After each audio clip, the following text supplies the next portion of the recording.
Perkenalkan, nama saya Ananda Dwi Putri Oktavira. Untuk kali ini saya akan membahas tentang topik dan kerangka karangan. Selanjutnya kita masuk ke pengertian topik, judul, dan tema. Topik itu merupakan cakupan suatu bahasan yang masih bersifat umum dan belum diuraikan secara lebih mendetail. Topik ini terdiri atas 1-2 kata yang singkat. Syarat-syarat topik yang baik yang pertama yaitu harus menarik untuk dibaca dan ditulis. Yang kedua, dikuasai dengan baik oleh penulis minimal prinsip-prinsip ilmiah. Yang kedua adalah tema. Tema ini merupakan suatu gagasan pokok atau ide pokok tentang suatu hal, termasuk dalam hal membuat suatu karya tulisan. Selanjutnya, topik dan tema ini mempunyai persamaan dan perbedaan. Persamaannya, topik dan tema sama-sama dapat dijadikan sebagai judul karangan.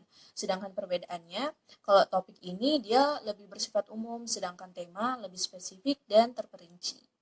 Dalam memilih tema, ada beberapa hal yang harus kita pertimbangkan. Yang pertama, harus menarik perhatian penulis. Yang kedua, harus diketahui dan dikuasai oleh penulis. Yang ketiga, harus sempit dan terbatas. Dan yang keempat, untuk penulis pemula, hindari memilih topik yang bersifat kontroversial dan baru. Tema karangan merupakan pokok pemikiran yang akan disampaikan oleh penulis karangan, dan biasanya tema karangan ini bersifat eksplisit. Selanjutnya yaitu pengertian judul.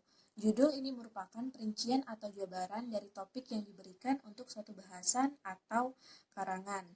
Nah, untuk fungsi dari judul itu sendiri, judul berfungsi sebagai identitas dari jiwa seluruh tulisan, kemudian relevan dengan isi karangan, lalu sebagai gambaran global terhadap arah, maksud, tujuan, dan ruang lingkupnya.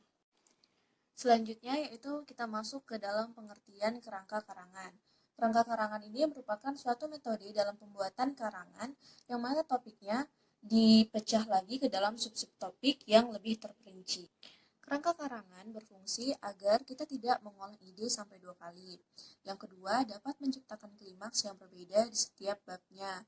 Dan yang ketiga, agar kita dapat membaca ulang karangan yang sudah selesai.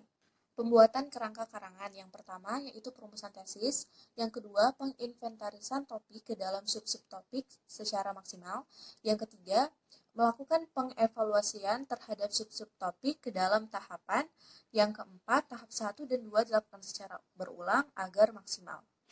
Terima kasih untuk perhatiannya. Itu semua merupakan pembahasan tentang topik dan kerangka karangan. Terima kasih sudah menonton. Assalamualaikum warahmatullahi wabarakatuh.